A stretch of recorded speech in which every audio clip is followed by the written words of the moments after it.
what's going on? Your boy Chicago is back with another video, and today, in light of the RLCS major going on, why don't we keep going on with the pro analysis replay reviews? And this one has been super highly requested, and what better time to do Team Furia? Now, Team Furia, out of Sam, Yan Jerfinho lost, absolutely balling out. They just went 3-0 in the major Swiss, which means they are the 2 seed. They are absolutely playing on Real RocketLeague. So what better time to review and analyze what's going on with this team, what's making them perform so well. Now, before we get into it, I just want to say thank you for so much love on all the videos. It's been amazing to see. Keep commenting, keep liking, subscribe. It's free, helps me out. I greatly appreciate it. Thank you. I try and go through all the comments and like them, you know. I try and do my best. I really do. Again, I preface this video, I'm not on Team Furia. I'm just giving you guys a pro's mind looking in. I might not be exactly right, but I'm going to try and give my best opinion on what's giving them success and, you know, what they're doing so well. So let's just get straight into it. So for today, I have a replay of their Swiss matches. This is their 2-0 or their 1-0 round. They're going against Team Vitality, the previous world champs, Zen, Alpha, and Radisson. And Furia won this series, and it was a nail biter, spoiler alert, but it was a really good series. But this kind of proved how Furia was like, okay, they're actually here to play. And let's just get into the replay. But a lot of the big reasoning why that they've been performing so well is because this team right now is a three-headed monster. You have three really good players that are all kind of popping off at the same time, and which is kind of resulting in this success. Now, a lot of what's been going on is they don't like to play a ton of defense. Their strategy is, let's be aggressive, let's be in your face, let's play offense, let's make you screw up, you know? So a lot of what we're going to see, I think, is some fast-paced gameplay, connecting on passes, hard hits like this.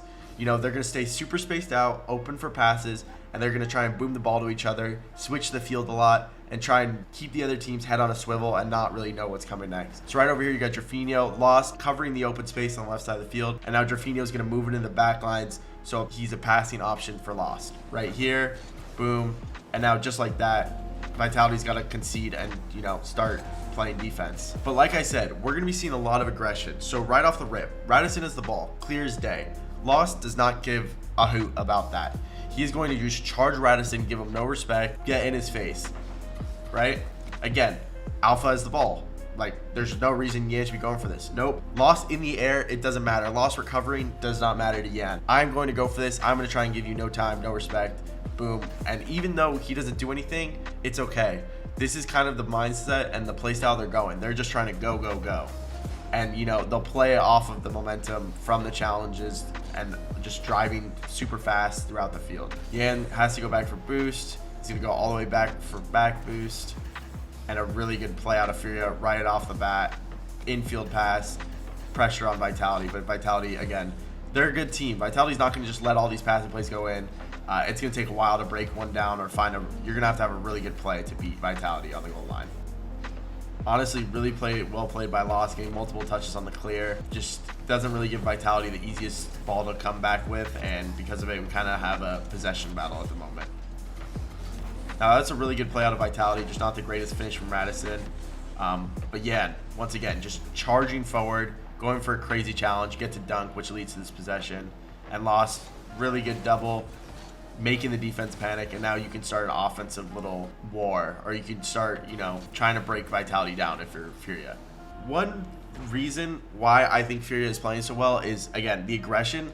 But when it comes to land, people don't expect this, and people honestly don't really know what to do in uncomfortable situations.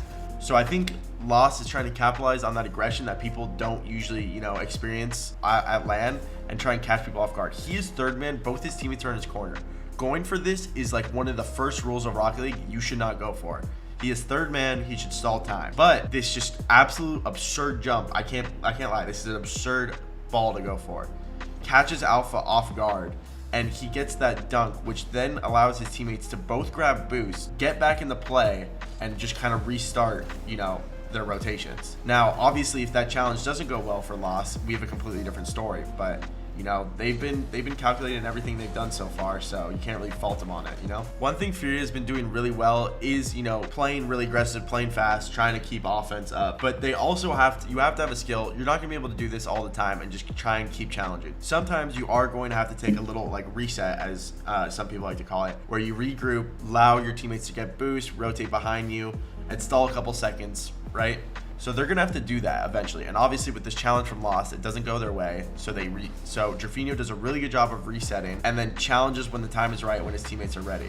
Again, challenges when the time is right, takes a really good 50, pushes it to the open space where his teammate is now covering, and then Lost has an open net that he perfectly slots in the bottom left. So just clinical, just basic Rocket League really well. That's being done at a really high level by Jerfinho right there. Again, really basic Rocket League that they're achieving at a high level. So first, kickoff possession is huge. They win the kickoff. Yan with the simple, not doing too much. I'm going to hit it around Radisson just to make sure I don't get dunked. Now he's going to go for an offensive play, but realizes he's not going to score because Zen's already up. By turning off ball cam and turning it back on, he sees and knows Zen is going to be up for this aerial. So he's not going to be able to beat him. So he positions his car for a 50 to keep the ball on their offensive side. Right off this, Lost now has to make a play, and he does exactly what he needs to do. Right? The 50 comes to him. He's not going too fast. He's not slamming the ball. He's not shooting. He's going to try and bait the defense in. Get a couple good touches. Gets kind of a lucky bump. I think he meant to do it, but you never know. And then Vitality, again, just caught kind of lacking. And Jerfinho, again, in the right spot, filling the open space, and just puts a good shot when it's needed. Just like that, you got a 2-0 lead for Furia. Just off nothing very insane, just very simple, yet aggressive and well played. Challenges, shots, just an overall Rocket League. They're just playing clinical is the best word to describe it. But they are playing super fast and aggressive. And you could tell Vitality struggled to get any rhythm of offense going. Like they're not in sync on their passes. Their positioning's not great. And a lot of it's because of the other team. And in this case, it's Furia's aggression. Great cutoff by Jerfinho, realizing the play. Again, just gonna full send at it. You know, no respect, don't give him any time. Try and put Vitality on the back foot. Again, yeah, full send. Now, Lost gets a free ball out of it. Furia is just able to capitalize way more off each other's challenges and momentum than Vitality is. And I think a lot of it's because, and we'll go back and look at this, but a lot of it's because they know what to expect out of each other, which is kind of just like, let's be the aggressive team. Let's put no respect to them. Like, let's give them zero space. And, you know, when you have that mentality as a team, you're going to be more aggressive just naturally. So right off this play, we got Radisson getting some good touches to the wall.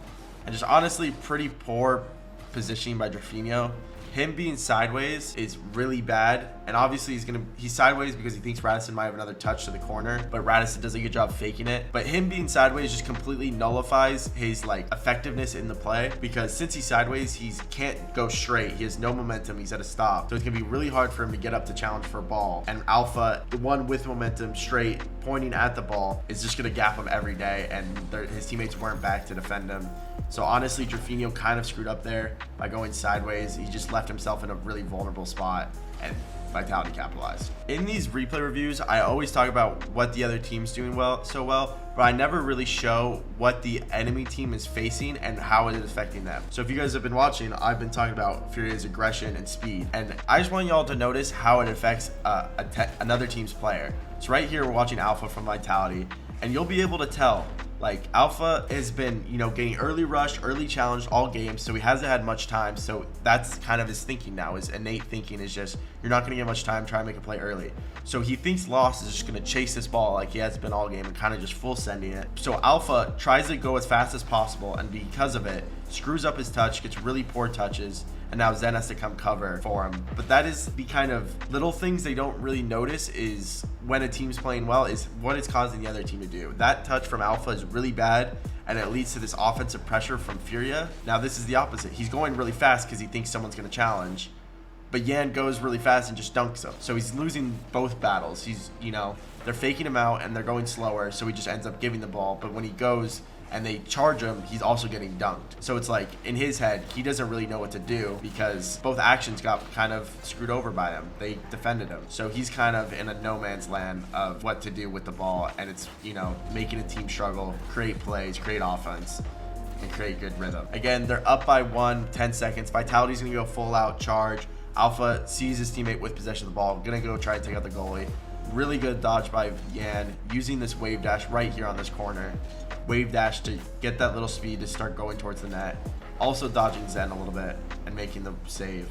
Now getting pads, rotating behind, setting up for another defensive stand. And that is what Furia has been doing. Basically, we saw a small glimpse, but this has been their game plan. Exactly what we talked about. the aggression, the no respect given, you know, but also the ability to play really clinical Rocket League. Pass when the space is open, you know, rotate properly, reset, stall time for when they need to grab boost, get in good position so they're not just charging all the time when they're not even set up to make a play happen, right? So they're just playing a really Furia style brand of Rocket League, but to the highest level, and it helps when all three players are playing insane individually. And I think because of this, Furia has a really good chance to do something special in this major. So let me know what you guys think down below. And let me know what other teams y'all want to see. Comment them down below. Maybe leave a like and subscribe as well. It's greatly appreciated. I hope y'all like this video, and I'll see y'all in the next one. Peace.